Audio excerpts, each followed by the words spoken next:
What does it mean to be human? To us, it means to be experiential, or to understand things best through having actually experienced them. Let's take a minute to visualize. A waterfall cascades down, strong. You feel some mist hit you and hear it rushing. A festival, crowded and loud, music and people shouting and laughing. Fireworks take your breath away as they explode in colors bright against the deep blue sky. A crowded street, people knocking against you, pushing around, looking down, just moving. Cars and buses, your senses overwhelmed, everything happening all at once. Sounds, sights, feelings, everything. All these things are experiences, many of which most people have gone through. It's easier for you to imagine now and to understand because you have been through it, you've felt it, you've seen it. Many people believe that they can learn from seeing or hearing something, but you can't fully grasp a concept without having gone through it. You might know about the situation, but that's different from understanding it. You can't feel the emotions as well as know the intellectual context. You can have one, but not all of them, not the collective experience. Humans understand things that happen to others in the context of their own experiences. For example, if you tell someone that you understand something they're going through, it's not because you've heard about the situation before, it's because you went through something similar. This is why it's extremely important in children to experience things and learn hands-on, because it is how they come to understand the world. According to Nord Anglia International School, learning opportunities are far greater when children have the chance to experience something firsthand. Not only does it allow children the opportunity to use all their senses when they are exploring a new object or space, but it can also improve behavior as the child is more engaged, increase motivation, and help develop communication and language skills as experiences give children something to talk about and consequently further develops their understanding of the world. Children must use all senses to fully experience, to fully develop an understanding. They can be told that lemons are sour, but they won't know truly what it tastes like or what it means to be sour until they have tried a lemon. Albert Einstein believed this too, shown in his quote, "The only source of knowledge is experience." He believed that all knowledge at some point comes from someone going through something. How else would you know how something works, or how it tastes or sounds? Again, you can hear about it and know about it, but that's not the same as understanding it. This is further reinforced in the play The Death of a Salesman when Biff says, I spent 6 or 7 years after high school trying to work myself up, shipping clerk, salesman, business of one kind or another, and it's a measly matter of existence. To get on that subway on hot mornings in the summer, to devote your whole life to keeping stock and making phone calls, selling and buying, to suffer 50 weeks of the year for the sake of a 2-week vacation, when all you really desire is to be outdoors with your shirt off, and always to have to get ahead of the next fella, and still that's how you build a future.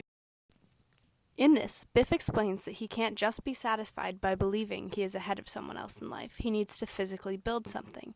He needs to feel something and watch it be created, to show progress. Not all people feel the same way he does, but he demonstrates that people need to go through an experience to get something out of it. In this case, the experience of building something to get the satisfaction of completion. This is also shown with change, and how people talk about it but don't engage unless it directly affects them. Many people know about issues in the world and know how bad they are and that they need to change.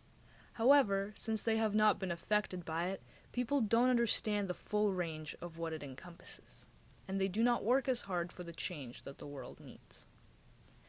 This is emphasized in the poem Let America Be America Again by Langston Hughes. It states, "I am the poor white man, I am the Negro, I am the red man, I am the immigrant, and finding only the same old stupid plan of dog eat dog, of mighty crush weak." This references the fact that oppressors in America never understood what it was like to be oppressed, and hence why they discriminated against minorities and others with no sign of change. This is a big part of why change takes so long to happen.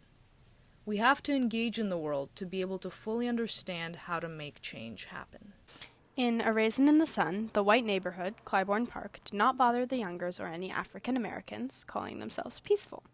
But as soon as the Youngers tried to move into their perfect white community, they sent someone to try to prevent it. They only did anything when it pertained to their experience of their neighborhood and threatened to affect them, further demonstrating our point. In AP Human Geography, we watched Free Solo, and the man, Alex, talked about why he felt the need to do what he did. He wanted to free climb El Capitan because it was such a hard thing and experience that no one had ever gone through. No one fully understood why or what he was doing while he was preparing or even after it. They didn't see things from the point of view of the man who was doing it, but rather from the outside. They didn't fully understand what Alex would get out of having been the first one to free climb El Capitan. In the book The Color of Water, James McBride talks about how he often struggled with his identity because he was in the middle of two worlds. He was able to see from a unique position that people of different races had a hard time understanding each other. His white mother could not understand fully what her children were going through at school, and other white people, quote, disliked her for being a white person in a black world. Page 8. They did not understand her situation as it was one they had never been in, especially in the segregated world of the time. James McBride also did not fully understand the hate of the Black Panthers because he had a white mother. In an article by Stephen Guise, he states, "It seems to me that my view of the world will only really change based on what I and not others experience. Though I don't believe in fate, we do seem to be at the mercy of our own experiences." This article speaks to how we indeed are experiential beings, altered by our experiences and what we receive from them.